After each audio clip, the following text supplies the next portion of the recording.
Para ibu sekalian yang dirahmati oleh Allah,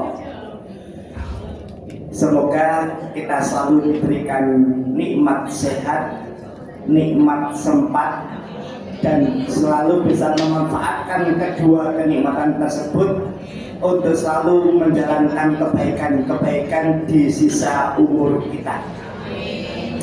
Sejatinya bertambahnya tahun bukan berarti bertambah usia kita, tapi kontrak hidup kita semakin berkurang. Setiap hari hidup kita akan dikurangi oleh Allah, tapi mudah-mudahan tidak mengurangi kualitas iman dan takwa kita kepada Allah Subhanahu wa Ta'ala. Para ibu sekalian yang dirahmati oleh Allah, yang pertama ada pesan menarik dari seorang tokoh luar biasa, namanya Ibnu Taimiyah, pembaharu cendekiawan Muslim. Beliau katakan begini, beliau katakan, al-adah tamna'u ayyaqra'a qaumun kitaban fi fanni minal ilmi katibbi wal hisabi wala yastasrihuhu fa kaifa bi kalamillahi alladhi huwa asamtuhum wa bihi najatuhum wa sa'adatuhum wa qiyamu dinihim wa dunyahum.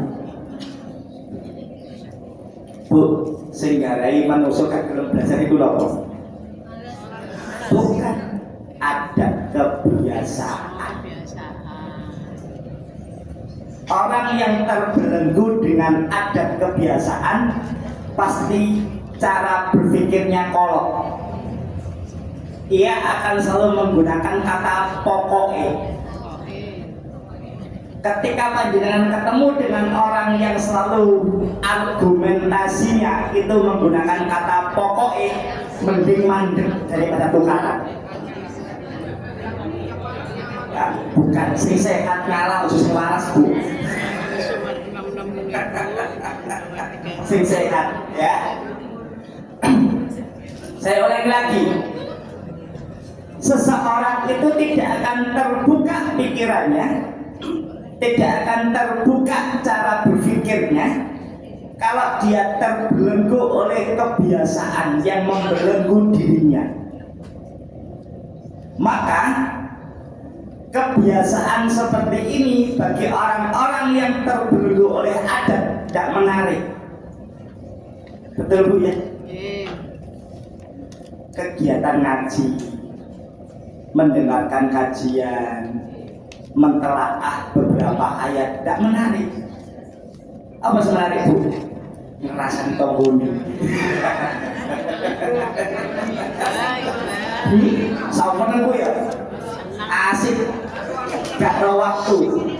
Tapi ini dia kaji, bolak-balik atau jam kira saya ya.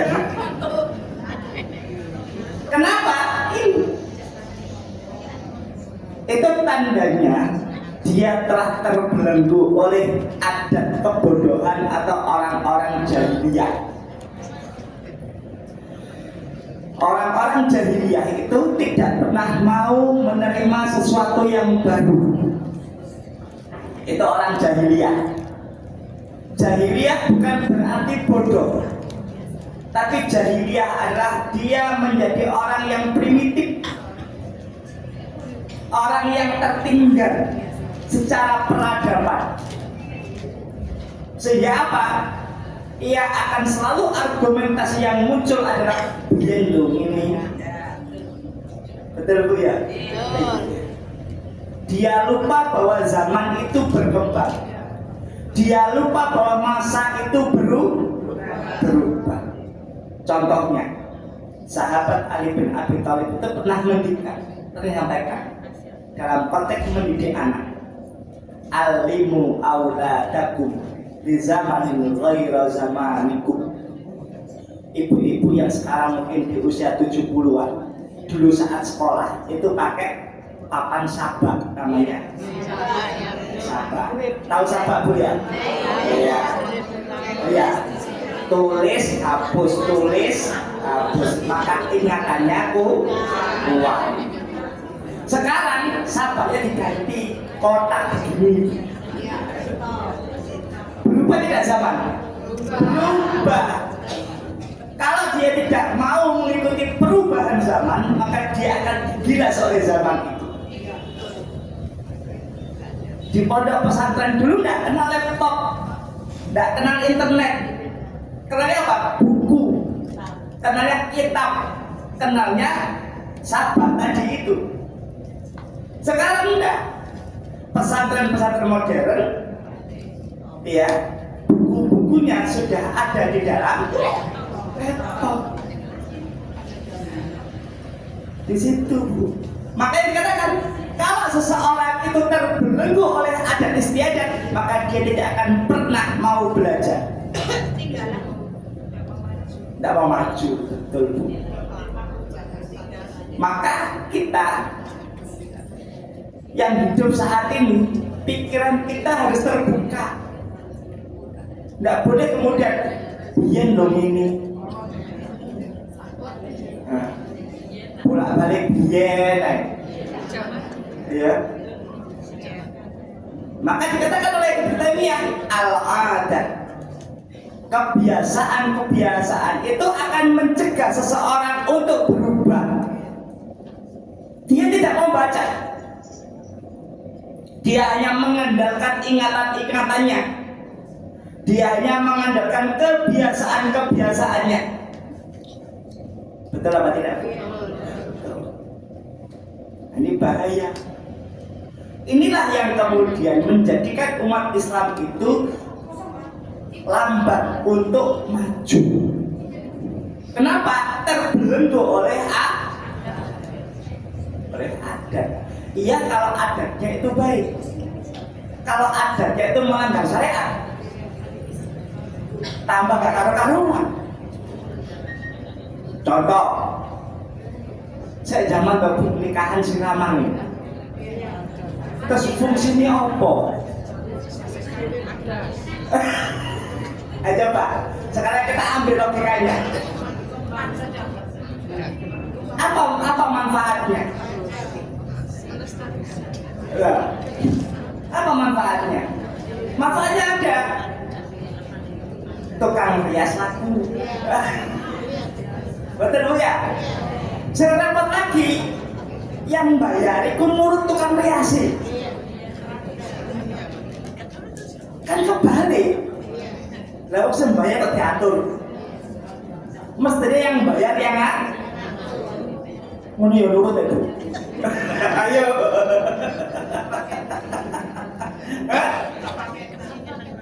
Loh, kan kita yang bayar. Kita kan yang mengeluarkan uang. Kenapa kita diatur?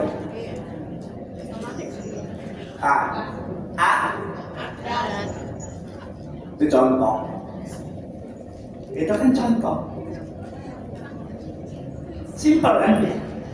Maka Ibnu Taimiyah al-adat, kebiasaan, adat istiadat, itu yang menolak jika ada sekelompok orang yang membaca satu buku. Jadi ketika ada kelompok umat Islam yang mau belajar memperdalam agamanya, pasti diajar, pasti dilabeli macam-macam. Betul Bu ya? Benisu budaya wajib apa yang diopong. Ada yang dengar begitu? Ada. Terus apa nampak Bu? Hujan wae. Iya. Ini akhirnya apa? Tidak berkemajuan Islam itu. Tidak berperadaban Islam itu. Akhirnya masih terbelenggu oleh adat. Bu, ini sudah tahun 2020, berbeda dengan tahun 1900-an. Sudah berbeda zamannya, perkembangannya sudah berbeda. Dulu orang dulang emas itu digali, ya kan, manual. Untuk menjernihkan emas tidak pakai alat, Betul tidak Bu? Sekarang sudah pakai mesin untuk menjernihkan, memisahkan mineral-mineral dari dalam tanah. Udah ada smelter. Apakah kita tidak menerima perubahan itu? Harus menerima. Kenapa? Itu sudah sunatullah. Ketentuannya Allah bahwa hidup itu berubah. Makanya ojo kolot karo adat. Di situ loh. Kita melestarikan adat ya boleh, asalkan adat istiadat tadi tidak melanggar syariat. Simpel. Rasulullah itu mensyariatkan ketika pernikahan itu sederhana apa mewah? Terus sing penyewa gedung sopo? Ayo Bu. Zaman apa ini?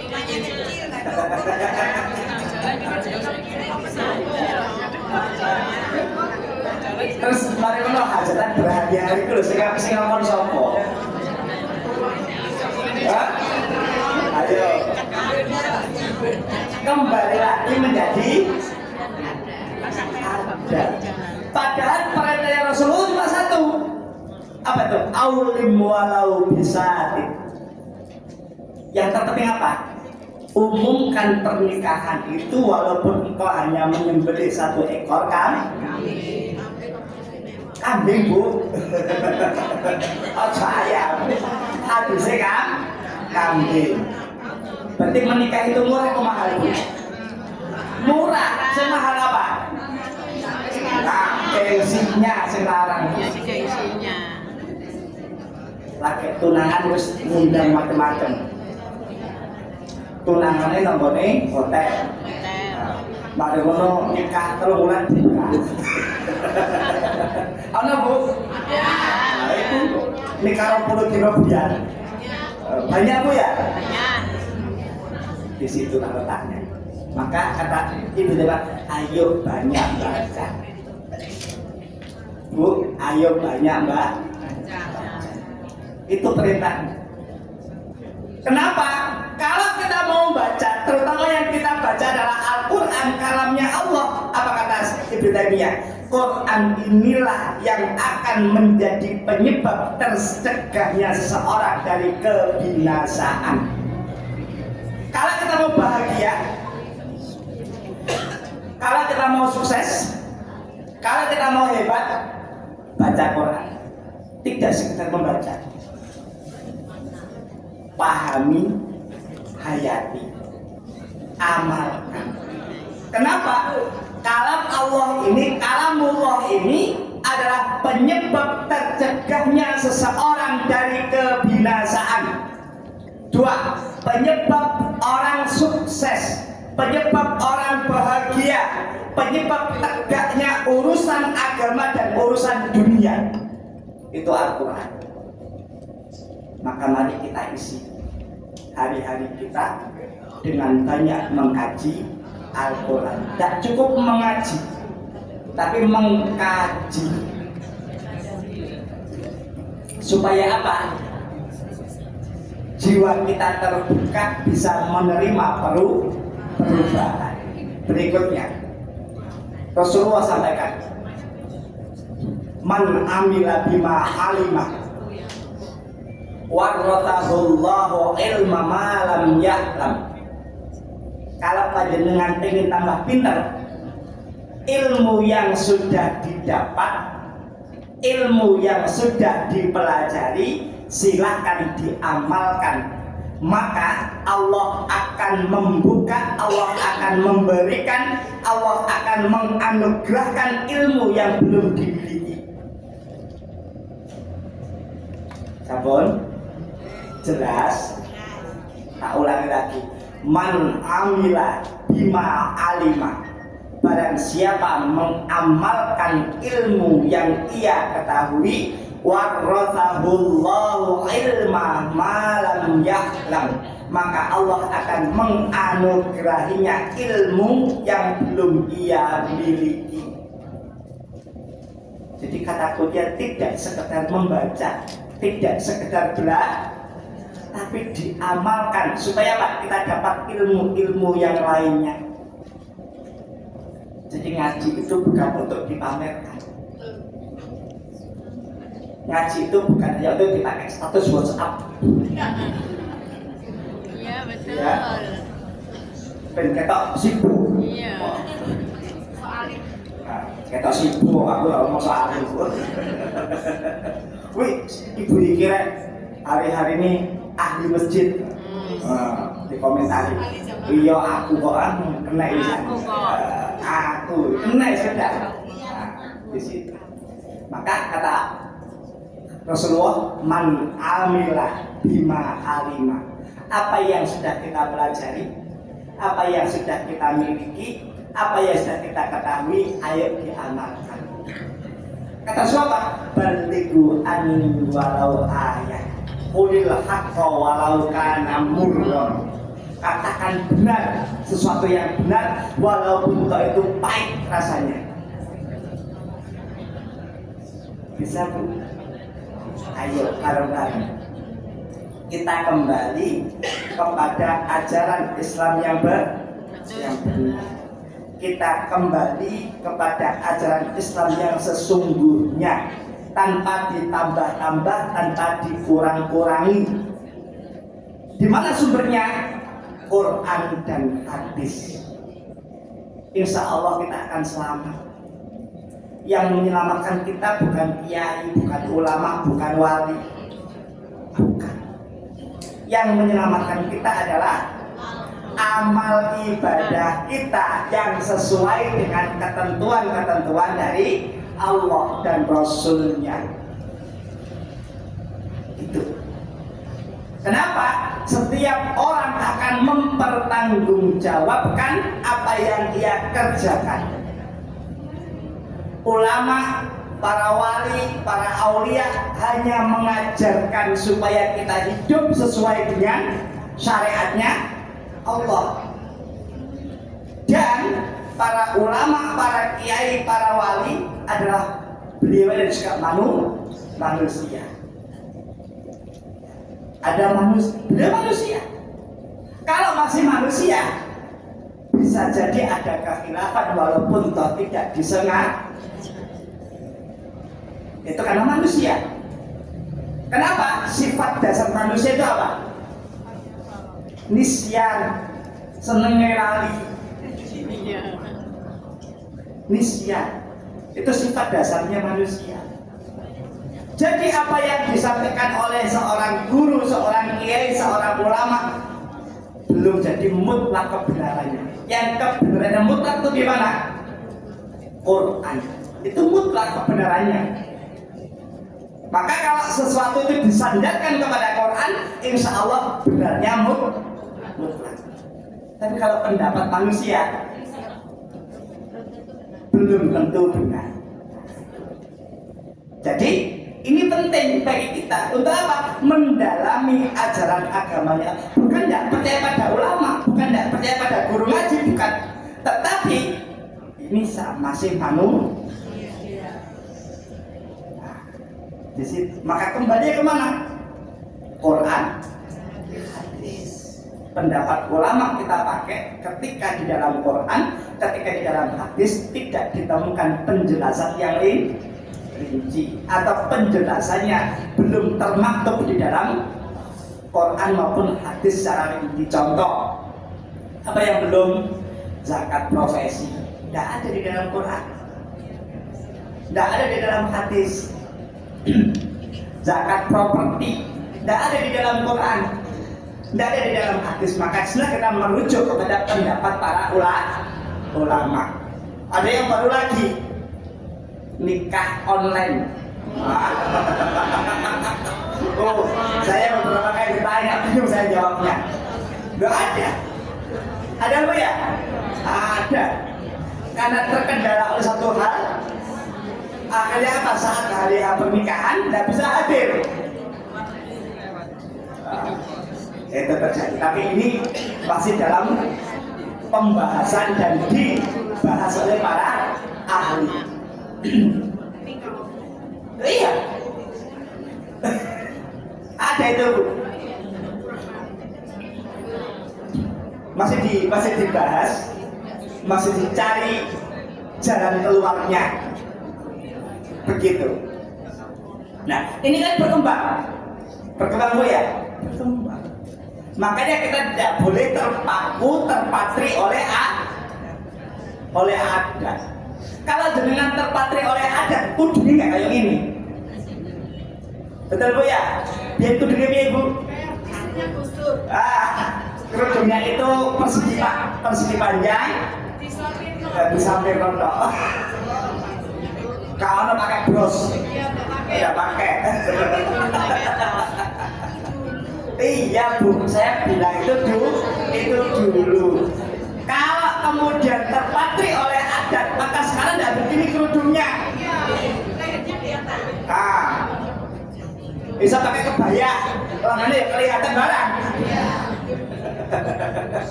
Itu zaman dahulu. Gitu Bu ya dulu Bu ya. Iya. Bukan. Tidak begitu cara jawabnya.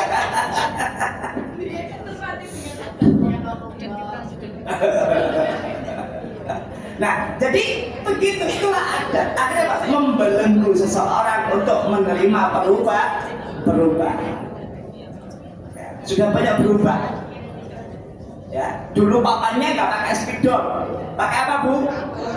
Pakai kapur. Ya, jadi kalau pulang gitu ya wis putih kabeh. Ya, dan seterusnya. Nah, maka ayo kita berubah.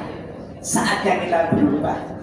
Saatnya kita menerima perubahan. Ini bukan kampanye Bu ya. Kenapa? Allah tuntut kita untuk berubah. Ini dalam surat yang kedua, ayat yang ke-218. Surat yang kedua, Al-Baqarah ayat 218. A'udzu billahi minasyaitonir rajim. Bismillahirrahmanirrahim. Innal ladzina amanu wal ladzina hajaru wa jahadu fi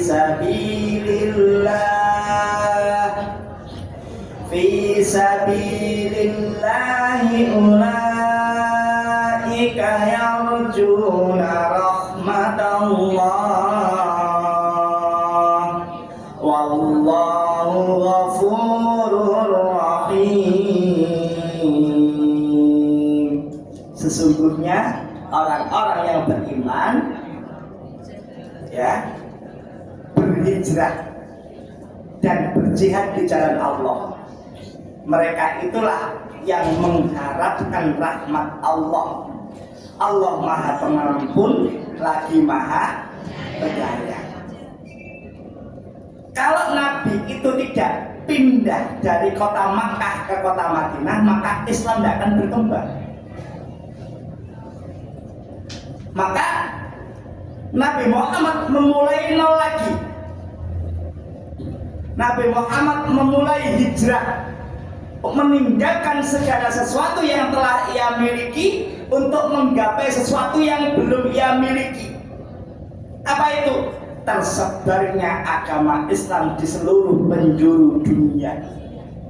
Dan itu diawali dengan peristiwa apa? Peristiwa hijrah.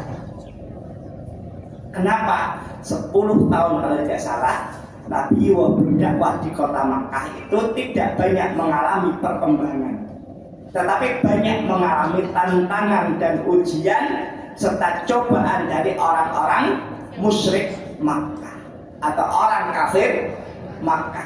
Kalau mau berubah, kata Allah, hijrah, pindah dan tinggalkan segala sesuatu itu. Ujian Nabi.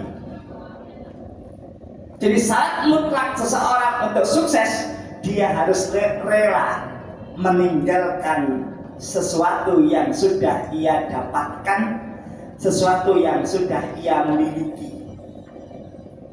Sanggup bu? Bukan nih kalau bujuni lo yo, kalau buju mana kalau bukan itu. Dan ini artinya untuk menggapai kehidupannya, baik dunia maupun akhirat. Artinya apa? Sesuatu yang buruk ditinggalkan, sesuatu yang membelenggu ditinggalkan. Dengan cara apa? Hijrah. Innaladina amanu waladina hajaru. Iman saja kurang, dia harus menerima perubahan. Bayangkan Rasulullah sudah enak hidupnya, dari kalangan terpandang dari suku Quraisy saat itu, kemudian harus mendakwahkan ajaran agama Allah kepada keluarganya, kepada kerabatnya, kepada Abu Jahal, Abu Lahab. Dan Abu Jahal, Abu Lahab ini masih famili, masih kerabatnya Nabi. Bayangkan, yang Abu Lahab, Abu Jahal, Abu Thalib itu adalah para penguasa di Jazirah Arab saat itu. Nah, hijrah. Kalau mau sukses, mau hebat, mau berhasil, harus mau hijrah dari sesuatu yang membelenggu kehidupan kita. Sudah gak waktunya apa bu ya, meneng-menengan. Sudah saatnya terbuka. Nek ono masalah suami istri diselesaikan. Aja singkur-singkuran turuni. Itu menyalahi aturannya Rasulullah. Diselesaikan. Sudah saatnya. Mendiamkan masalah tidak akan menyelesaikan persoalan. Di situ. Maka waladina hajaru. Iman saja kurang. Jadi yang istilah dengan apa? Dia mau berubah, mau hijrah. Di situ. Yang ketiga apa? Jahadu, sungguh-sungguh. Tidak ada ceritanya bu. Orang yang malas-malasan itu sukses. Ada ceritanya? Tidak ada. Kalau mau sukses pasti harus banyak usaha, harus giat. Bu, 10 tahun terakhir ini kondisi negara kita fluktuatif. Berbagai macam ujian, cobaan, bencana menimpa negara kita. Betul bu ya? Ya. Miris kejadian beberapa waktu yang lalu. Orang merasa berkuasa tanpa hak, tanpa keputusan pengadilan yang sah. Rumah seseorang dirobohkan, harta bendanya dirampas. Coba terlepas agamanya apa, sukunya apa, tapi ini adalah bencana kemanusiaan. Semakin rendahnya moral. Bayangkan, itu di kota besar.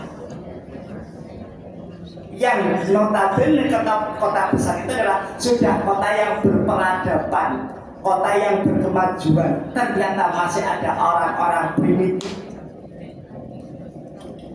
Miris. Terlepas siapa yang salah, siapa yang benar, tapi kemudian mengambil hak orang lain tanpa jalur yang benar, itu jelas salah. Jelas. Wong namanya di pengadilan itu tidak langsung dihukum. Ada habis diputus, ada namanya banding. Habis banding ada namanya kasasi.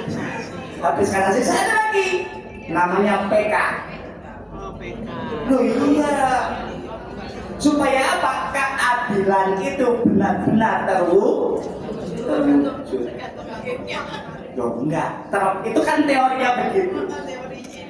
Adapun kemudian ada hakim yang mungkin khilaf dalam memutuskan, yaitu tanggung jawabnya hakim tadi, maka ada namanya PK atau peninjauan kembali ketika ada novum, ada bukti baru di situ. Tapi ini di kota besar, miris kita lihat. Saya baca di hati, ya Allah, kasihan. Terlepas agamanya apa, sukunya apa, tetapi ini bencana kemanusiaan. Satu orang, mungkin banyak orang yang mengalami seperti itu tapi tidak mau untuk menyampaikan. Tapi ini satu orang, apalagi sudah berusia 80 tahun, ya Allah. Miris. Kenapa?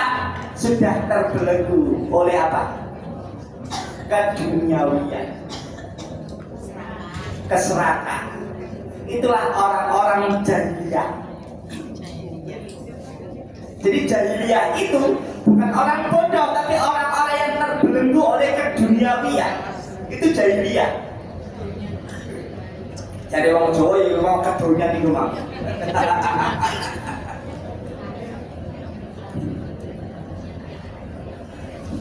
Di situ, Masya Allah. Nah, para ibu sekalian yang dirahmati oleh Allah. Jadi ayat ini itu berbicara tentang apa? Berbicara tentang iman, berbicara tentang hijrah, berbicara tentang jihad menuju rahmatnya Allah. Jadi kalau kita tidak punya iman, kita mau berhijrah, kita mau jihad, insya Allah kita akan dapat apa bu? Rahmatnya Allah Subhanahu wa ta'ala. Para ibu sekalian yang dirahmati oleh Allah. Ayat ini turun sebagai penegasan atas kewajiban beriman, berhijrah, berjihad di jalan Allah. Latar belakangnya berkaitan erat dengan peristiwa pasukan Abdullah bin Jahsy yang mempertanyakan pahala jihad mereka. Jadi ayat ini melanjutkan pembahasan sebelumnya tentang hukum perang dan bulan haram, memberikan pencerahan spiritual bagi para sahabat yang berjuang di jalan Allah. Artinya apa? Allah itu tidak akan pernah lupa dengan ikhtiar, usaha, amal ibadah yang kita jalankan. Tidak perlu tanya pahalanya piro. Itu sudah menjadi hak kewenangannya Allah Subhanahu wa ta'ala. Maka di dalam ayat ini yang pertama apa? Keimanan yang kokoh. Yang kita bangun zaman luar biasa. Tanpa keimanan yang kokoh, buyar.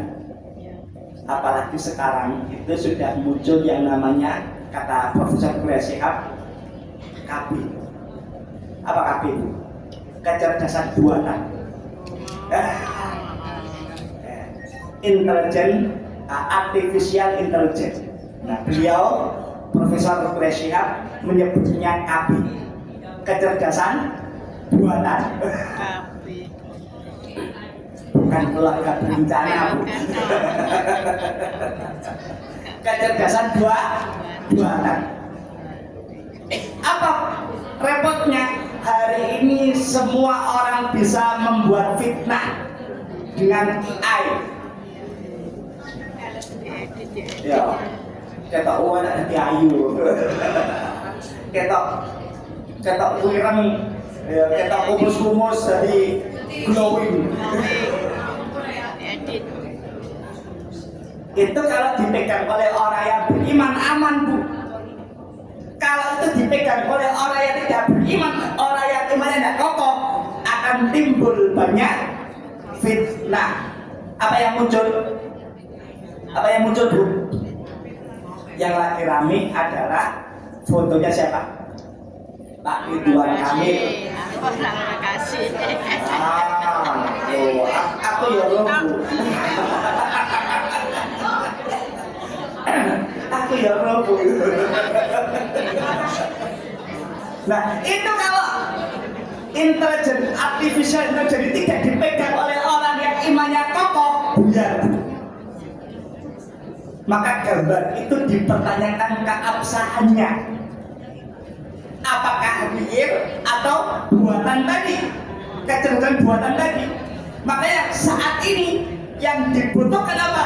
Keimanan yang kokoh. Bu, ngapunten.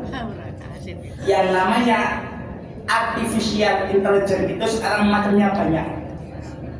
Ada ChatGPT, itu dengan tanya apa langsung muncul. Dengan mau merubah desain gambar itu lewat Gemini AI. Mau buat presentasi yang bagus pakai Gamma namanya. Mau desain pakai Canva dan lain sebagainya. Saya punya langganan itu yang namanya AI-nya itu ada kurang lebih 20 macam. Saya belum kuasai. Saya masih belajar. Karena dunia berubah dan kita harus menerima perubahan itu. Kalau kita sebagai orang tua tidak paham akan itu, dibujuki kalau anaknya. Nah, dulu WA itu kuncinya pakai apa Bu? Kode. Sekarang pakai retina, pakai tangan, sudah jadul, udah nggak pakai tangan lagi. Dulu kita pakai tangan, anak kita pinter, kita tidur dibuka, diambil tangan ditempelkan. Betul, anak kecil banget. Kalah kita Bu, kalah kita. Dan itu mau tidak mau kita menerima bahwa ada perubahan yang besar dalam dunia ini. Makanya Pak, yang utama yang perlu kita tanamkan kepada keluarga kita apa? Keimanan yang kokoh. Supaya apa Bu? Tidak terbawa oleh euforia perkembangan zaman saat ini. Nah, maka dikatakan apa yang pertama? Pondasi spiritual. Jadi iman adalah pembenaran mutlak dalam hati yang melahirkan kepatuhan penuh kepada Allah dan Rasulnya. Ini harus dibangunkan, harus ditanamkan. Secerdas apapun anak kita, kalau kemudian imannya tidak ada, pondasi spiritual tidak ada, buyar. Ya, kasus-kasus hari ini. Anak membunuh orang tua. Itu anak kecil. Loh, pintar itu Bu. Anak mengusir orang tua dari rumahnya. Anak membuang orang tua dari rumahnya. Orang tua membuang anaknya. Oke. Kalau itu banyak. Ada kakek, mohon maaf, seorang kakek menghamili cucunya. Kenapa Bu? Kami nangani kasus itu. Kak kiranya benar. Jadi persoalan sosial di kehidupan dunia ngeri, yang itu jarang terungkap Bu. Dan kita ada di sekeliling kita. Yang namanya mohon maaf, pelecehan seksual itu hampir setiap hari terjadi. Tapi karena ini berkaitan dengan anak, akhirnya apa? Berita itu tidak boleh diekspos. Kode etiknya begitu. Kenapa kok saya tahu? Karena kami terbiasa menangani kasus-kasus seperti itu. Banyak di sekolah, di pondok pesantren, di sekolah Islam dan sekolah-sekolah yang lainnya terjadi. Iya, bukan salah sekolahnya,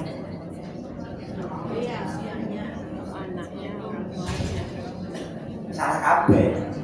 Sekolah yang salah sakno Bu. Kenapa? Saya contohkan, saya sampaikan. Kenapa mereka jadi pelaku kekerasan seksual atau pelecehan seksual? Karena mungkin dia dulu menjadi korban, atau dulu pernah menyaksikan orang yang terkena pelecehan tadi itu, mohon maaf, mengerti bisa di apa namanya di YouTube ya. Ini kejadian. Ada seorang remaja putri, kira-kira usia 24 tahun. Sekarang mungkin sudah usia 26, 27. Dengan tahu bagaimana ia melampiaskan kebutuhan seksualnya, biologisnya. Dia memainkan dirinya sendiri dengan pakai minyak. Ketika kami telisik, ternyata dulu orang tuanya itu pernah jadi korban pelecehan oleh ayahnya. Anaknya ini melihat itu. Ini Bu, warning bagi kita. Makanya Islam itu benar. Pisahkan anak usia 7 tahun dari tempat tidur panjenengan. Itulah kenapa Islam itu sudah mengajarkan.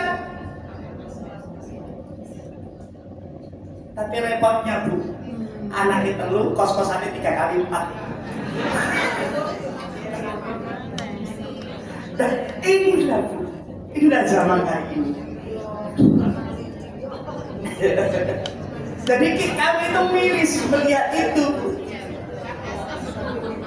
Hah? Lah iya Bu, ya Allah. Sedih.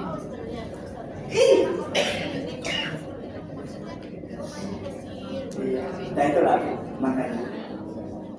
Jadi ini problem yang ada di sekeliling kita. Ini problematik. Bagaimana mau memisahkan anak usia 7 tahun dari tempat tidurnya? Lawang dia ngekose kecil anaknya. Ya itu lagi. Makanya kasus-kasus ini banyak. Kenapa? Tidak kembali kepada fondasi spiritual yang benar. Terkena apa namanya doktrin. Banyak anak banyak rezeki. Iya betul. Tapi ya siapkan dulu. Disiapkan pirantinya, disiapkan fasilitasnya. Termotivasi punya banyak, tapi malas kerja. Nah itu boleh terjadi. Disitulah akhirnya apa? Terjadilah berbagai persoalan. Maka dikatakan di situ apa? Kepatuhan penuh terhadap Allah dan Rasulnya. Bu, sudah yakinkah diri kita orang yang patuh pada Allah dan Rasulnya?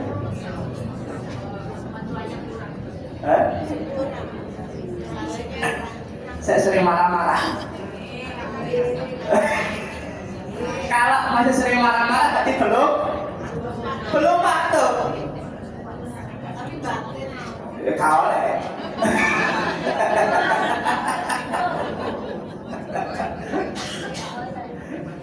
Mari katakan pondasi utama apa? Spiritual.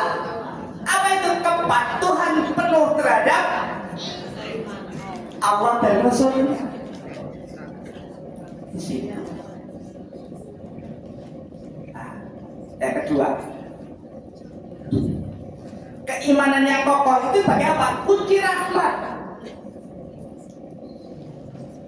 Dan banyak orang itu apa namanya punya banyak anak karena pelampiasan saja.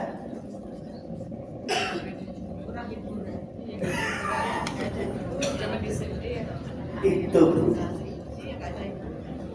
jadi tidak ditata dengan tidak, kemudian direncanakan dengan sebaik-baiknya. Jadi yang pertama, kenapa keimanan itu harus kokoh? Karena dia fondasi spiritual. Yang kedua, keimanan yang kokoh itu adalah kunci rahmatnya Allah. Dan yang ketiga, keimanan yang kokoh itu adalah pilar kehidupan. Jadi keimanan meliputi keyakinan pada Allah, malaikat, kitab, rasul, hari akhir dan qada. Itu pilar kehidupan. Maka penting supaya apa? Kita tidak diombang-ambingkan oleh situasi dunia ini. Kalau kita punya keimanan yang kokoh, berarti apa? Spiritual kita tidak kuat. Kita tidak mudah goyah. Dua, rahmat kita tiba. Berarti kita sejahtera. Kita punya pandang pegangan hidup. Kenapa? Sudah yakin sama 6 rukun iman. Jadi tidak gampang galau, tidak gampang sedih, tidak gampang marah, tidak gampang cemas. Kenapa? Sudah dijamin oleh Allah. Apa syaratnya? Kokohkan keimanan kita. Di situ. Materi ini apa tuh kayaknya Bu?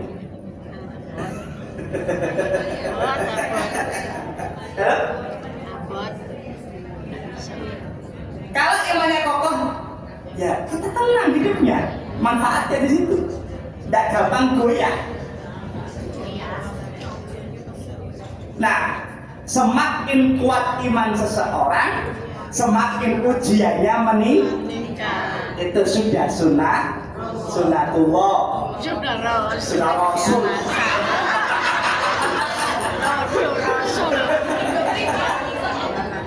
Sunatullah Bu, itu sudah Rasul.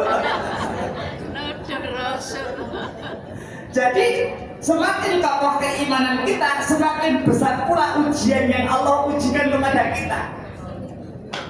Begitu Bu, itu sudah sunatullah, sudah ketetapannya Allah begitu. Kenapa? Karena Allah ingin lihat siapa yang benar-benar imannya otentik. Bukan identik loh Bu. Otentik keren. Oh, beda. Imannya otentik. Terus gak usah diatekno. Nek di wajah otentik enak, tapi di wajah identik bahaya. Kira-kira wajah jenengan otentik kok identik Bu? Aja dipalsu loh Bu. Iya. Aja ada pindah-pindah, mari dong ini, pindah ini, mari dong hilang. Surapan. Itu wajah identik. Wes aja terus dong.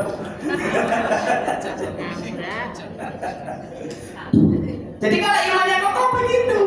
Kenapa? Allah pengen tahu siapa yang benar-benar imannya itu otentik, benar-benar beriman. Orang yang beriman Bu, bawaannya tenang. Kata duit ya tenang.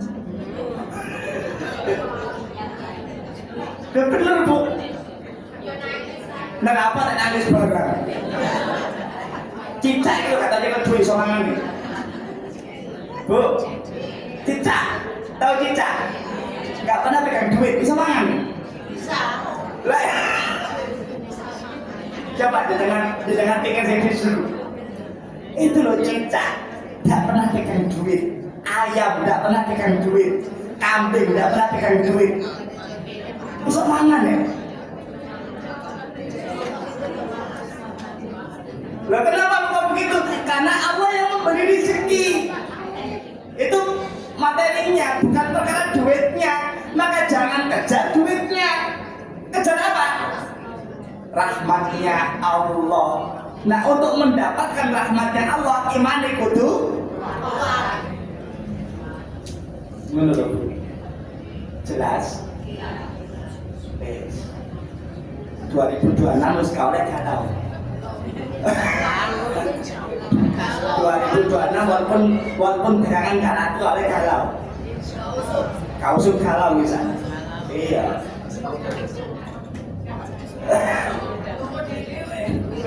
berdoa sendiri itu insya Allah jauh lebih manjur. Ditambahi orang lain apa enggak? Iya, seluruh mantep donga dhewe. Iya, di situ itu lebih mantep. Kenapa? Sendiri. Kan saya nggak tahu keinginan sampean, takut dongane piye. Kan coba kan Rabbana atina fid dunya hasanah wa fil akhirati wa qina adzabannar doaku. Kan saya tidak paham yang dengan harapkan apa. Kan begitu. Dunia hasanah. Kita doa sing aman-aman. Ya Allah, berilah kesehatan, berilah kelancaran, berilah kemudahan. Udah. Selamat dunia akhirat. Nah itu sudah, itu doa kami.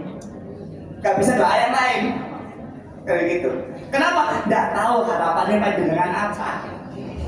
Di situ. Mulai cukup. Pun, itu satu. Jadi ayat tadi berbicara tentang apa? Keimanan yang kokoh. Yang kedua, ayat tadi berbicara tentang hijrah. Apa itu? Ada tiga hijrah. Ada hijrah spiritual, ada hijrah fisik, ada pembebasan diri. Hijrah spiritual, apa itu? Meninggalkan segala bentuk maksiat, dosa, dan perbuatan yang dibenci Allah menuju ketaatan. Yang kedua, hijrah fisik, meninggalkan negeri kafir menuju negeri Islam demi kebebasan beribadah dan menjalankan syariat. Ini yang dialami Rasulullah. Rasulullah tidak bebas menjalankan ibadah di kota Mekah saat itu. Kemudian Rasulullah hijrah. Ketika hijrah mau ke Makkah lagi, masih dihadang oleh orang-orang kafir Quraisy, sehingga tidak bisa melaksanakan ibadah umroh atau ibadah haji. Akhirnya apa? Terjadilah perjanjian Hudaybiyah. Supaya apa? Umat Islam bisa menunaikan ibadah di kota Makkah, baik haji maupun umroh. Berikutnya, hijrah itu apa? Pembebasan diri. Langkah nyata menuju ketaatan sempurna dan pembebasan spiritual dari belenggu kegelapan. Tadi, ayo kita tinggalkan adat yang membelenggu.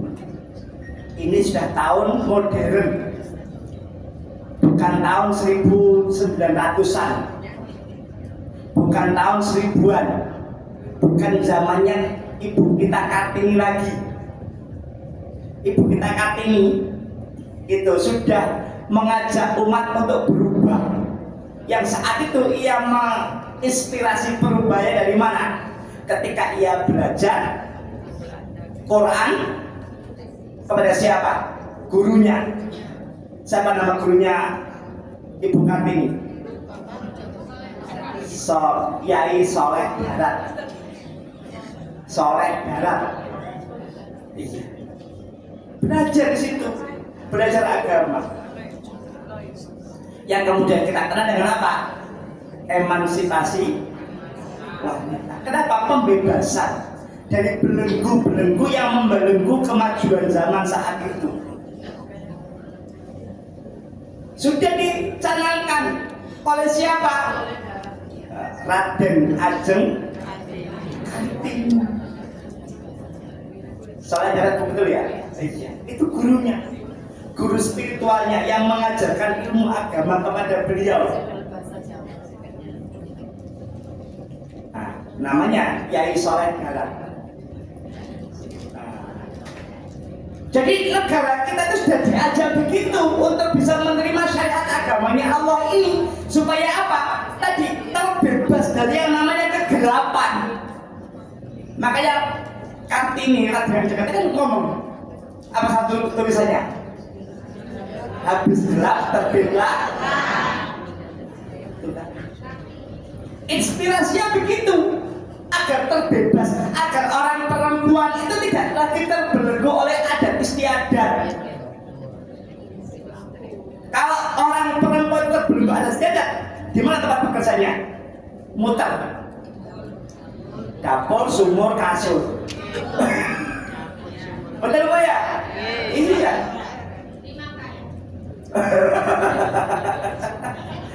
Nang dapur, nang sumur, nang kasur. Kasur dulu ke sumur. Oh betul Bu. Kemarin nang sumur.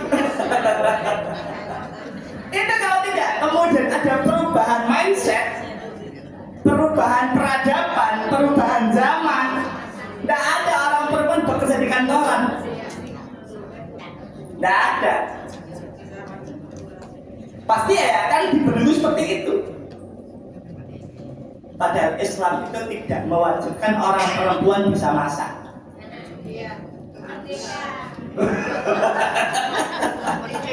Loh, iya. Gak iso. Kalau kita kembali kepada syariatnya, yang masak, yang nyuci, yang bersih-bersih rumah, tanggung jawab siapa Bu?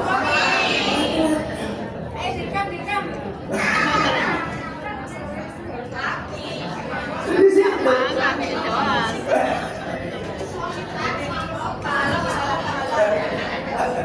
Tapi kalau jenengan mau nyabu, mau nyuci, mau masak, itu ladang pahala. Gitu loh Bu.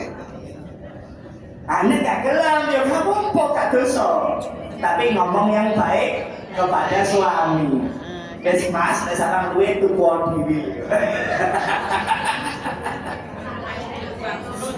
Cari istri lagi. Hah? Cari istri lagi. Salah Bu. Salah. Salah nih kalau itu namanya nafsu. Di situ. Mohon maaf Bu ya. Bukan apa Pak. Saya mulai nikah tahun 2005 sampai sekarang, istri saya hampir tidak pernah masak. Contoh. Pintar. Ustaz itu ya apa? Tuku. Iya. Gojek. Iya. Putra nih tanya mau makan apa? Ada dua ya. Berbagi rezeki kepada pedagang. Itu loh Bu. Karepe ngono tapi apa yang buat beli? Oh, makanya orang laki-laki itu harus giat bekerja supaya dapat uang Mbak. Menunggu.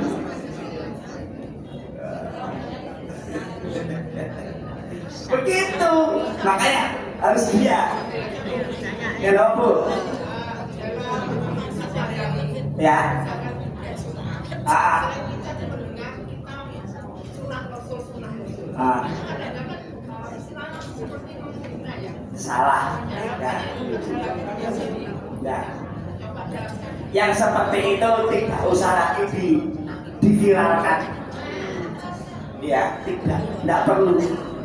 Jadi seolah-olah mohon maaf Islam itu isinya ya seperti itu saja. Tidak. Tidak ada tuntunan itu. Tidak ada.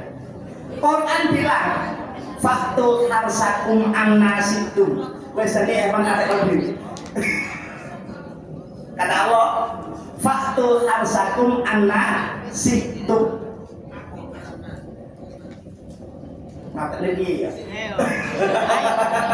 Ayo. Wes sekarang mulai kapan saja. Artinya kalau berdasarkan ayat itu kata Allah wes sekarang kapan saja. Pas mana? Itu. Itu bahasa gambar ini loh. Wes sakarepmu kapan saja. Di situ. Gak nyambung. Gak nyambung. Tadi ada pertanyaan dari ibu ini. Seringkali kan dulu tahun 2016-an, 2017 itu kan viral. Nah, dengan kalimat apa? Sunnah Rasul. Ada Artinya tidak ada tuntunan yang seperti itu harus. Kenapa? Allah sampaikan faktu harsakum anna syi'tum. Itu syariatnya yang termaktub di dalam Al-Quran. Nah, kalau nggak baca, akhirnya terbelenggu oleh yang viral tadi. Iya. Terus. Padahal Allah bilang, Sakarepmu. nisa'ukum harsul lakum. Kan begitu. Ya. Di dalam ayat itu kemudian faktu harsakum anak situ. Maka seorang perempuan harus siap sedia. Sepanjang tidak ada hal yang menghalanginya. Nah, begitu.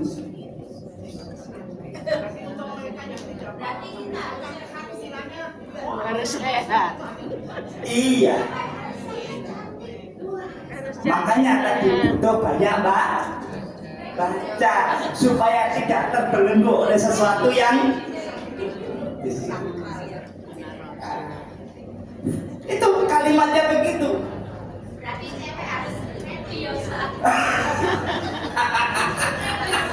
Iya terus. Sudah cukup itu. Nah, kita kembali. Jadi ada pembebasan diri. Hijrah itu membebaskan diri dari apa?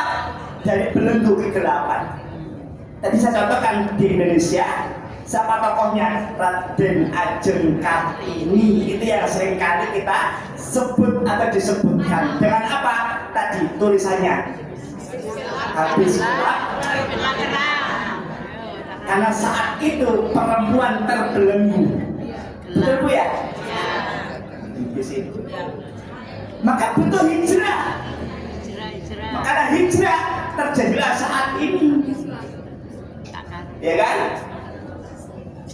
Kami itu di Al-Falah punya sekitar sekarang ini 2.200 santri yang mendaftar.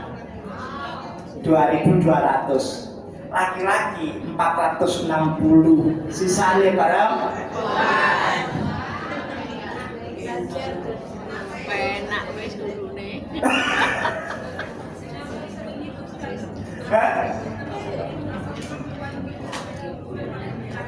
Nah, saya tuh kadang belum ketemu Bu, kenapa yang seneng ngaji kok yang perempuan?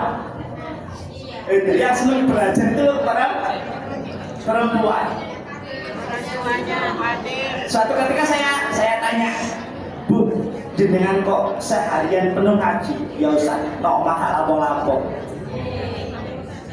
Di rumah nggak punya teman. Berbagai macam alasan. Jadi ada itu santri itu mulai pagi jam 5.30 sampai malam di Al-Falah ngaji. Kenapa? Di rumah gak ada siapa-siapa. Cari teman. Ada yang begitu. Ada yang cari teman. Ada yang memang ingin betul-betul memperdalam ilmu. Ada yang kalau Ustaz timbang nganggur gak lapo-lapo. Ya ada yang begitu. Maka tegas sekali apa? Tadi meluruskan niatnya. Itu. Jadi jangan sampai ngaji itu karena apa? Ngisi waktu daripada nganggur. Nah, muspro, gak dapat apa-apa. Itu namanya terbelenggu kita, belum hijrah. Ya. Maka kita harus bebaskan ini pikiran kita dari hal-hal yang membelenggu. Nah, maka ini. Yang ketiga di ayat tadi itu berbicara tentang apa? Jihad. Jihad di jalan Allah. Apa diantaranya? Jihad ilmu. Berjuang melawan kebodohan dengan menuntut ilmu dan menyebarkan kebenaran agama. 2. Jihad nafas. Apa itu? Perjuangan melawan hawa nafsu dan godaan setan untuk mencapai kesucian jiwa. Dan yang ketiga, jihad sosial. Berdakwah menegakkan kebenaran dan mempertahankan agama dengan cara yang benar dan ikhlas.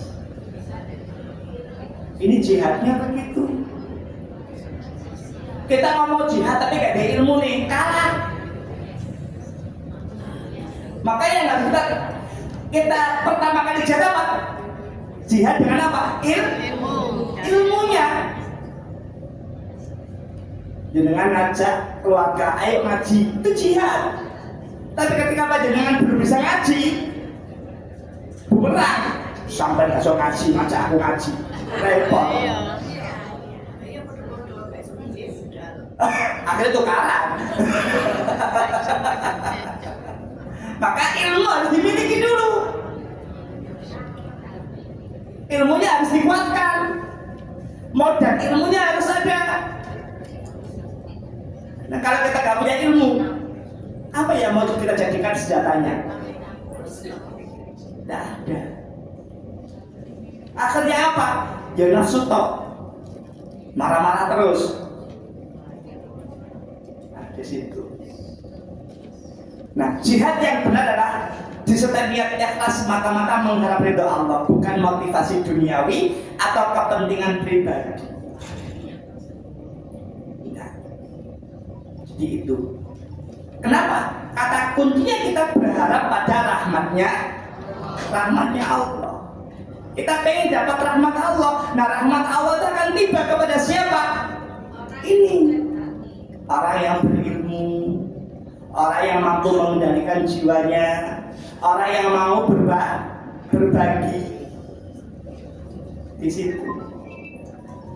Maka dijamin oleh Allah Pak, rahmatnya dicukupkan, rahmatnya dipenuhi oleh Allah Subhanahu wa Ta'ala. Maka ini, nah rahmat itu apa? Rahmat itu pada Pak, dosa kita diampuni oleh Allah. Itu rahmat Bu. Yang mana Bu? Ini. Oh belum selesai. Oke.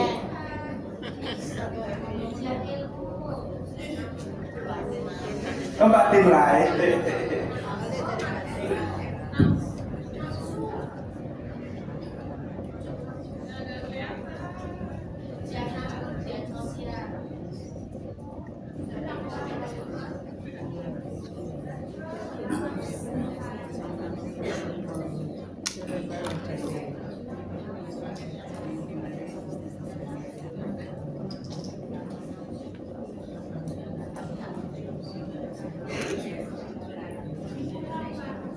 Sudah? Nah boleh diulang Bu. Yang ini belum ini. Oke. Sudah ini? Saya lanjutkan sudah. Nah, tadi kan sampaikan iman, hijrah, jihad untuk apa? Mengharapkan rahmatnya Allah. Nah rahmat Allah itu bentuknya apa? Satu, rahmat Allah itu bentuknya ampunan dosa. Kalau dosanya diampuni, rezekinya, nikmatnya, rahmatnya datang. Surat yang ke-13 ayat yang ketiga. Jangan lihat. Surat yang ke-13 ayat yang ketiga. Ya.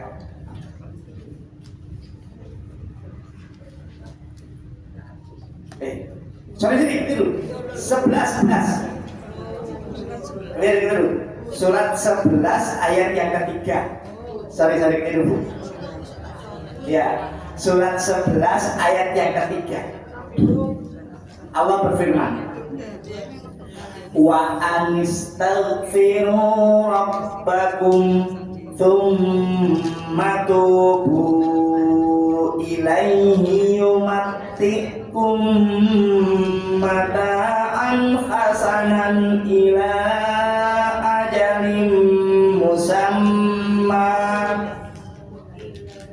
Kalau Allah memberikan ampunan, Allah menerima taubat kita, apa kata Allah? Yumattikum mata'an hasanan ila ajalin musamma. Kalau Allah mengampuni dosa kita, Allah akan memberikan kesenangan, kenikmatan. Sampai kapan? Sampai ajal kita tiba. Itu rahmatnya Allah. Jadi rahmat Allah itu berupa apa? Ampunan dosa. Kalau ampunan dosa didapat, materi duniawi kita dapat, pekerjaan lancar. Betul ya? Suaminya patuh, gitu kan? Gak tolak-tolek. Soalnya diancam, awas yo.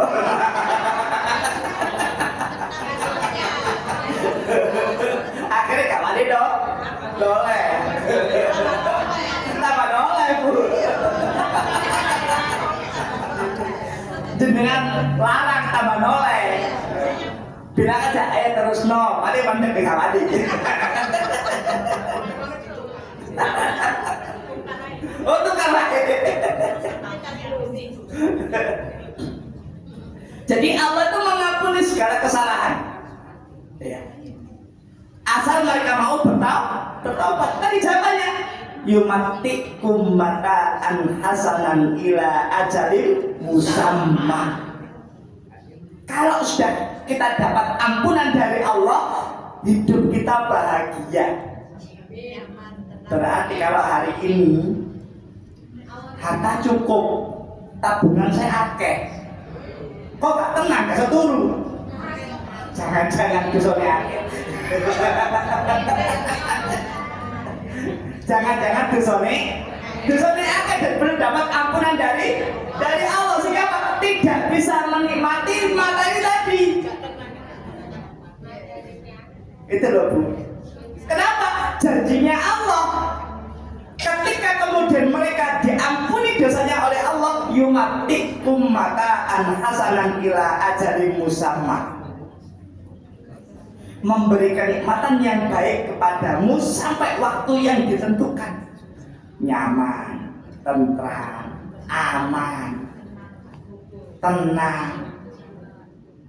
Tapi gini, wis duitnya sakit, mobil ono, rumah cukup, kok bener tukaran? Jangan dosanya akeh.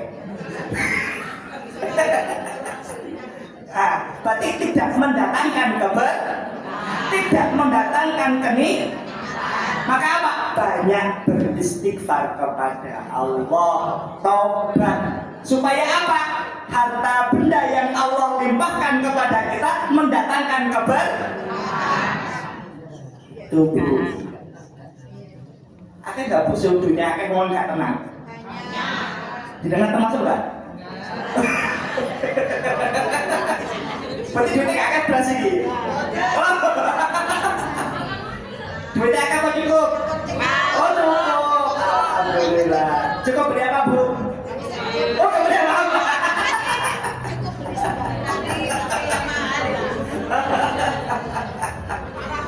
Mudah-mudahan dicukupkan oleh Allah untuk berangkat ibadah, berangkat ziarah ke Mekah, ke Madinah. Amin ya rabbal alamin. Cukup untuk mendidik anak-anak, cukup untuk mencukupi kebutuhan keluarga. Cukup kafe. Pilih cukup, pilih banyak. Oh cukup ya, nggak pilih banyak. Oh cukup. Cukup beli mobil, cukup beli rumah. Oh nggak pengen teman. Ibu kok kita nggak pengen itu mobil bu? Apa bu? Bu, kalau Allah mampukan kita beli mobil, berarti mampu bayar pajak. Loh itu konsepnya begitu. Nah iya, kalau kita sudah mampu beli mobil, berarti Allah mampukan bayar pajaknya. Tapi ya sesuai kemampuan. Mampu nih bayar pajak cari ya tentu apa? Itu jenenge nafsu tadi itu. Iya. Nah, itu tadi.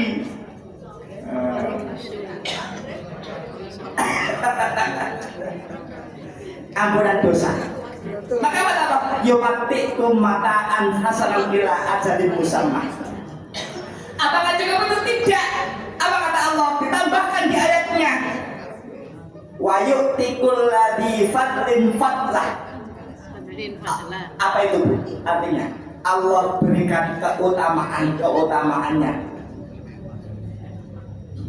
Jadi Allah akan memberikan karunia-Nya kepada setiap orang yang berbuat baik.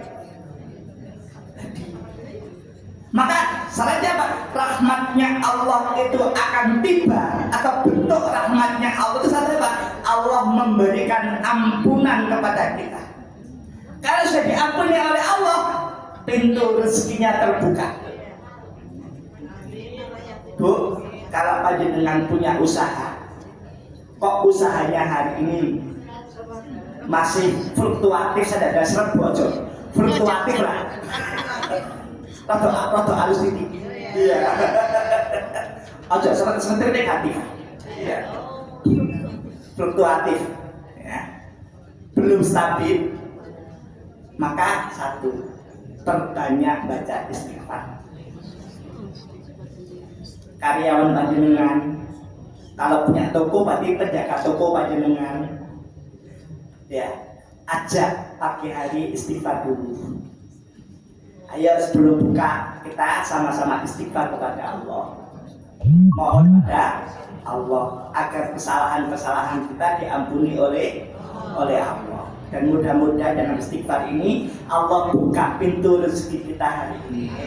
Begitu. Ya.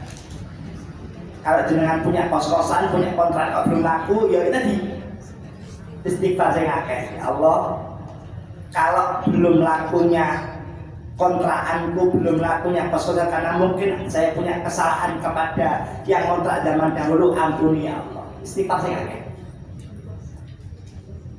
Di situ nggak usah nyalakan yang lain, nggak usah ya, nggak usah, karena rahmatnya Allah tidak mungkin tertukar.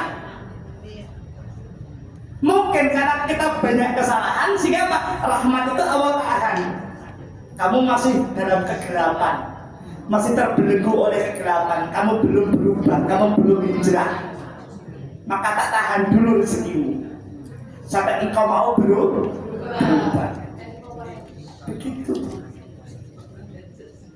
Maka apa? Banyak istighfar. Punya anak kok ya rada nakal Bu. Apa ya? Aja negatif. Apa ya? Nek diomongin debat. Saya bilang bantah. Ya. Nggak manut. Nah, maka tadi banyak ya Allah, karena anakku seperti mungkin karena kesalahan diriku, kekhilafan diriku, ampuni ya Allah. Kenapa tadi? Kul ya wa ya'tikul ladzi fadlin fadlah. Allah akan memberikan karunia-Nya kepada mereka yang suka berbuat kebaikan. Bu, berhenti menyalahkan orang lain. Berhenti cari kambing hitam. Sakno kambingnya Bu. Kambingnya gak ada apa-apa disalahkan bolak-balik. Iya. Gak usah cari kambing hitam. Cari kambing guling saja, enak Bu ya. Kambing guling, kambing bakar ya enak Bu ya. Ya, sate maksudnya kambing bakar. Ya, nggak usah cari kambing hitam, nggak usah. Karena itu akan membuat pikiran kita menjadi tidak tenang. Artinya apa? Tidak usah mencari siapa yang salah. Benar Bu ya? Benar. Kenapa tadi kata Allah? Allah akan turunkan karunia-Nya kepada mereka yang suka berbuat kebaikan, ampunan dosa. Dua, bentuk rahmatnya Allah, perlindungan. Bu, ini teman-teman kami masih di Aceh, masih di Sumatera. Ngeri Bu. Apalagi yang namanya Aceh Tamiang. Itu berat. Untuk sampai kepada lokasi itu berat. Karena medannya berat. Tapi alhamdulillah teman-teman kami sudah bisa menembus dan sudah bisa membawa beberapa bantuan untuk warga yang ada di Aceh Tamiang. Sudah mulai bisa. Tapi pakai perahu. Karena jalannya berat. Ini kami sudah menyiapkan gelombang berikutnya untuk mengirimkan logistik ke sana. Kami tidak hanya logistik, kami juga kirim medis, kami juga kirim psikolog. Kenapa? Orang yang di bencana itu tidak hanya butuh makan, tidak hanya butuh pakaian, tetapi apa? Butuh mentalnya dikuatkan kembali. Maka saat ini kami sedang menyiapkan sekitar 1.000 orang untuk kami kirim ke sana. Dari mana uangnya? Kami urunan, bukan dari pemerintah. Dan banyak orang lupa kalau bencana itu pasti yang dipikirkan hanya apa? Logistik. Lupa manusianya. Ini tahap insya besok tanggal 5 ini boleh kita kirim lagi. Tahap awal kita kirim sekitar 200 orang. Nanti saya bekerja sekitar 20 sampai 1 bulan.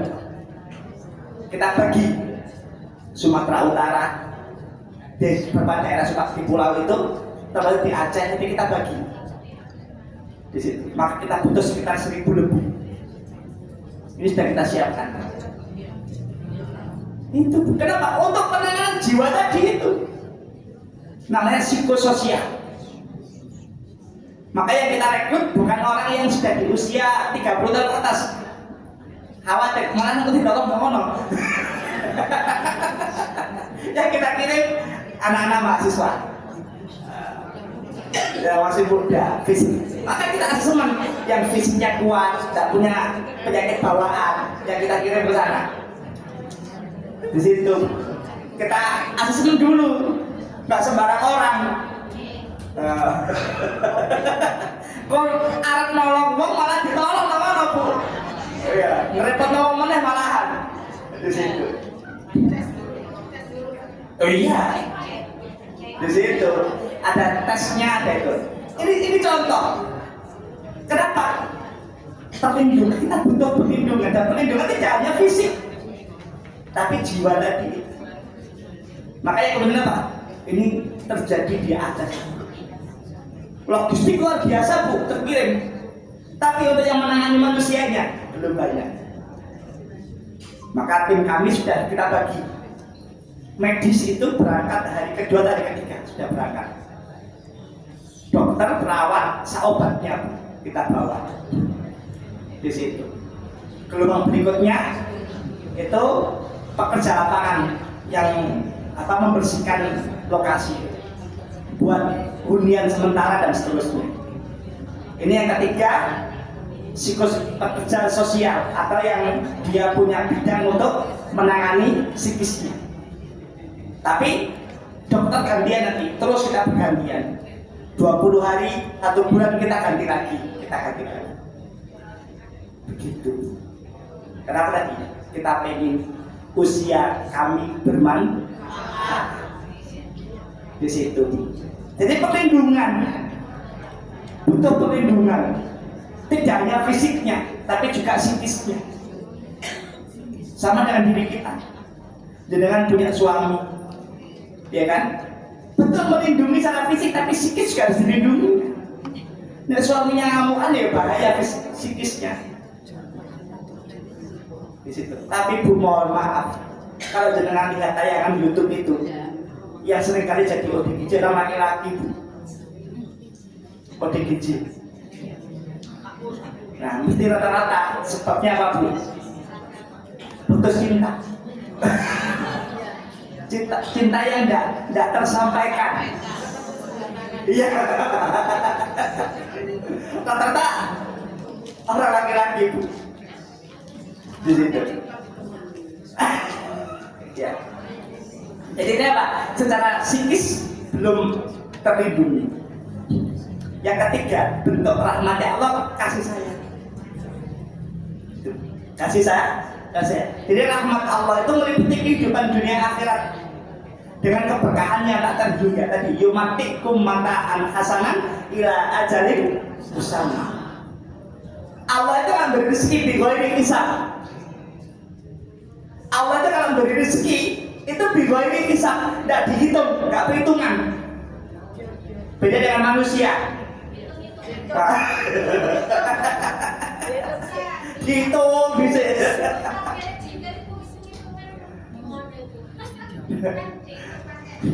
Kalau ya sudah nggak apa-apa, itu karena ada tuntunannya. Tapi yang kemudian Rasulullah membebaskan bisa banyak-banyakin, jangan dibatasi.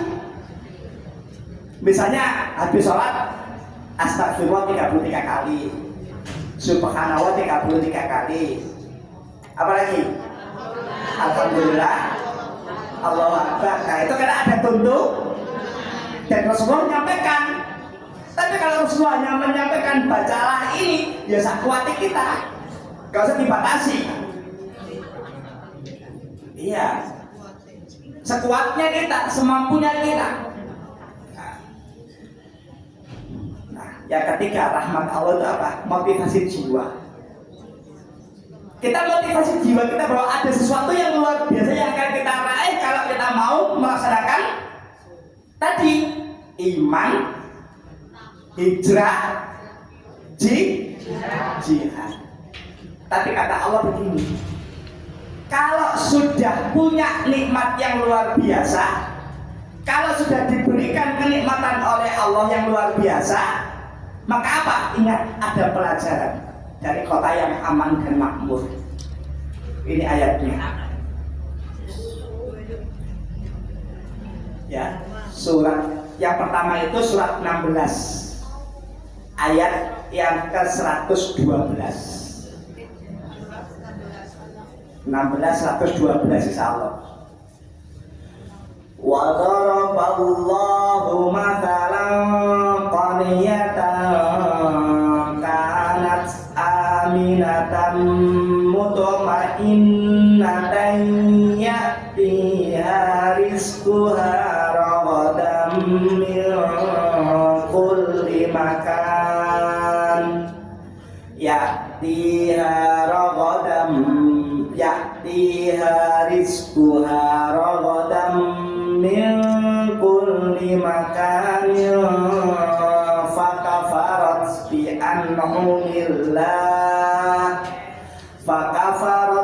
an'umillahi fa'adhaqaha Allahu libasal ju'i wal khawfi bima kanu yasna'un.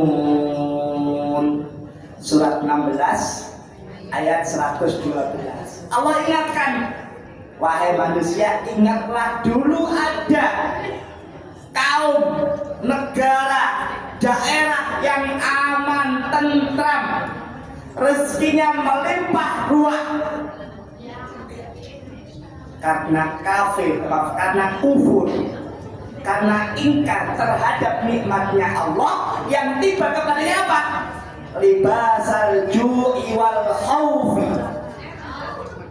Bukan ketenangan lagi yang didapat, bukan ketentraman lagi yang didapat, tetapi apa? Kekhawatiran, kelaparan yang didapatkan. Maka ayo kita mulai di tahun yang baru ini, di tahun ini kita sama-sama kemudian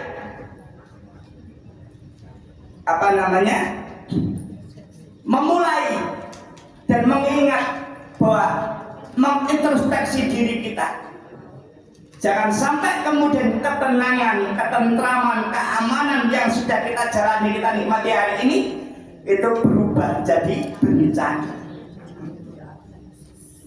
Jangan sampai.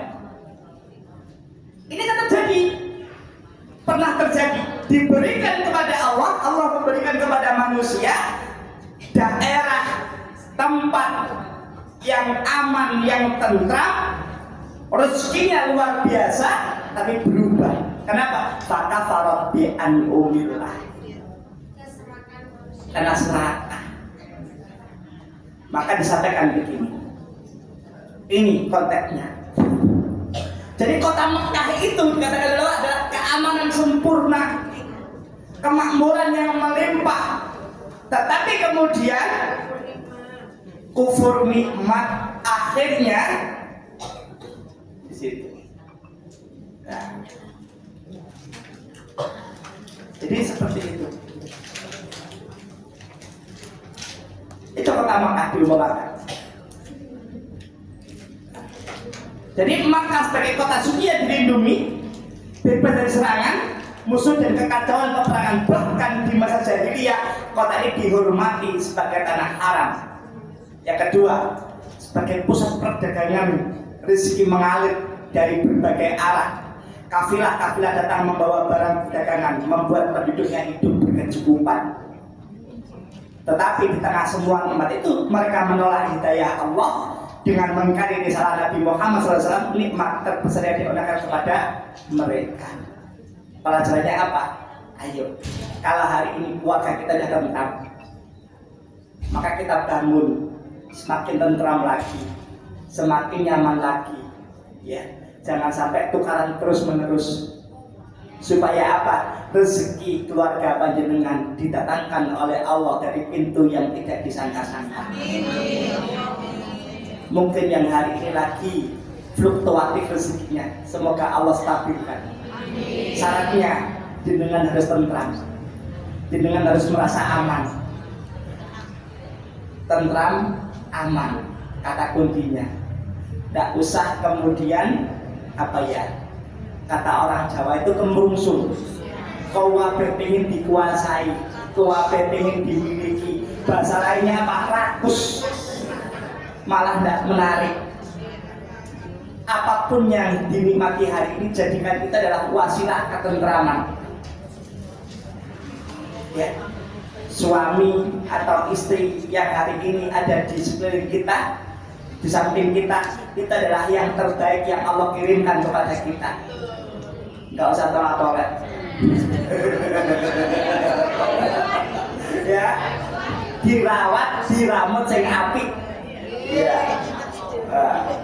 Nek dulu baunya minyak wangi, kalau sekarang baunya minyak telon, minyak basah, ya itu kenikmatan tersendiri. Dinikmati saja.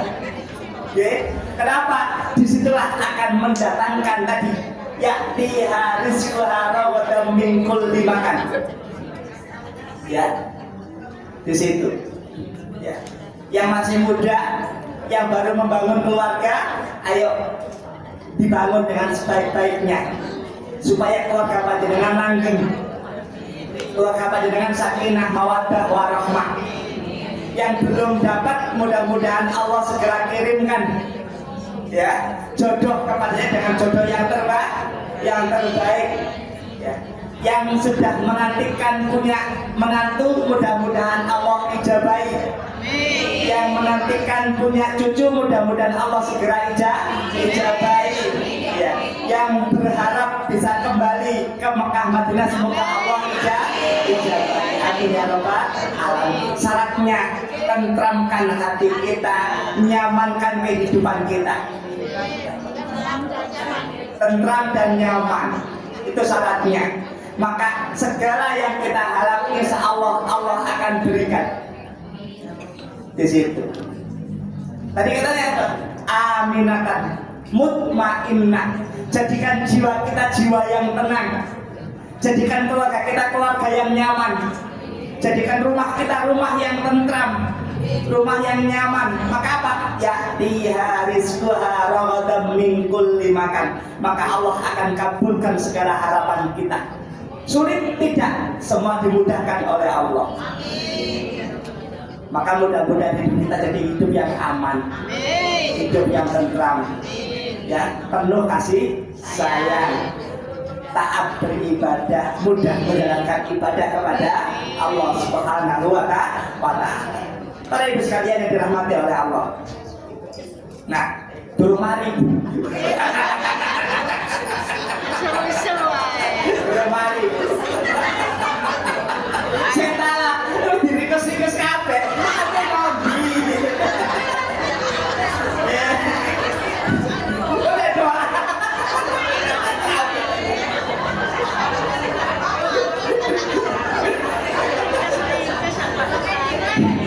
Jamnya turun mari.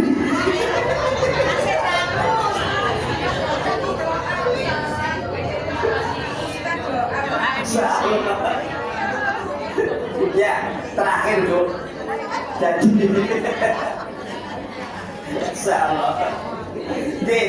Jadi apa yang menjadikan kita tadi tentram, nyaman, bersyukur?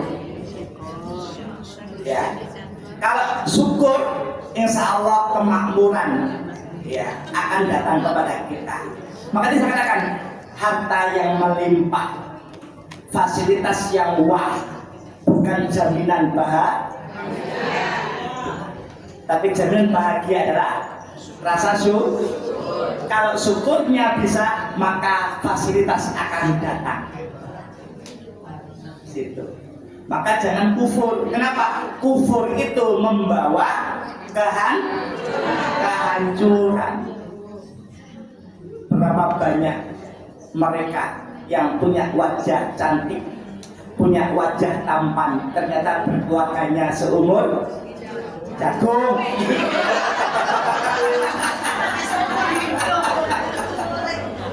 Padahal sudah diberikan fasilitas. Jadi kemakmuran, ketampanan, kecantikan, harta yang banyak bukan jaminan. Bukan. Nah, tapi yang menjadikan jaminan kita bahagia adalah rasa syukur di situ. Nah, jadi fakafarat bi an'umillah fa'adaqahallahu libasal ju'i wal khaufi bima kanu yasna'un. Hadirnya kehancuran, hadirnya malapetaka, hadirnya musibah bencana karena itu atas dasar perbuatan kita masing. Kenapa? Tidak bersyukur. Kok dengan kurang lagi? Tidak bersyukur. Sudah dikirimkan kepadanya seorang yang cantik jelita, kasih nolan yang lainnya. Akhirnya, nah itu dia di situ. Sudah dikirimkan seseorang yang tampan. Kok nolan yang lain? Maka apa?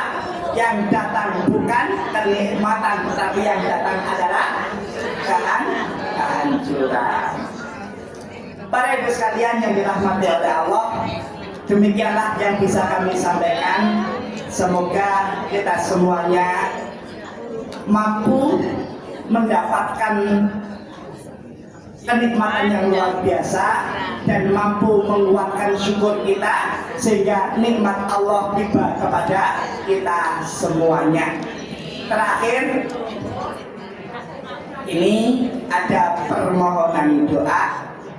Kita doakan ya, diwakai bungone iki. Oh, wakai bersama itu ini.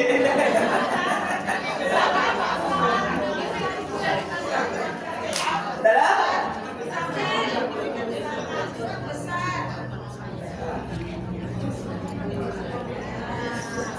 oke, ini satu kita doakan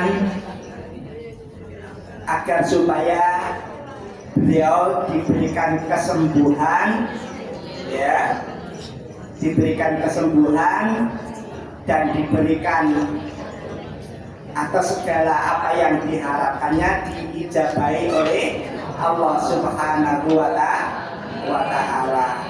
Dan mudah-mudahan kita doakan pula Bu Emilia untuk mudah-mudahan lancar usahanya dan bisa kembali ke Surabaya. Amin. Ya.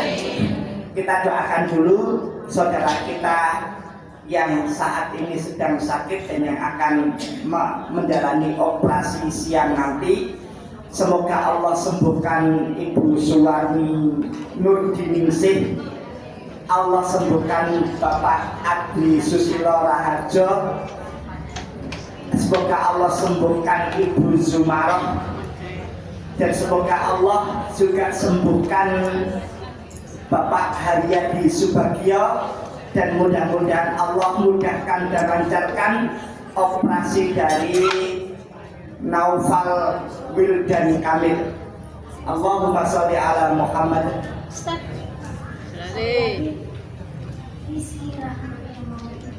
Oke, ya. Dan semoga Ibu Rizky Rahmannya nanti juga dilancarkan oleh Allah dalam proses persalinan.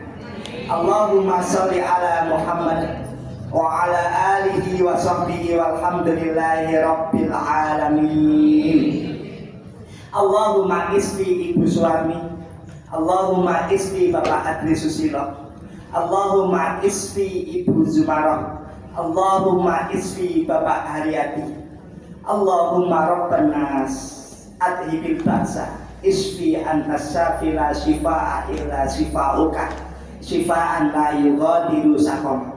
Nas'alullahal azim Rabbal arsil azim ay yashfiyaha, nas'alullahal azim Rabbal arsil azim ay yashfiyahu, nas'alullahal azim Rabbal arsil azim ay yashfiyahu. Yang berikutnya kita doakan semoga Allah memberikan kelancaran, kemudahan segala urusannya. Allahumma la sahla illa ma ja'altahu sahla wa anta taj'alul hasna idza syi'ta sahla. Rabbana atina min ladunka rahmah wa hayyi lana min amrina rasada. Ya Allah ya Rahman ya Rahim, berikanlah kemudahan kepada saudara kami yang hari ini akan menjalani tindakan operasi, saudara kami Naufal dan Kamil dan Ibu Rizky. Mudah-mudahan Engkau mudahkan dan Engkau lancarkan, amin ya rabbal alamin. Berikutnya iya Pak Jaruk disekarkan keturunan jodoh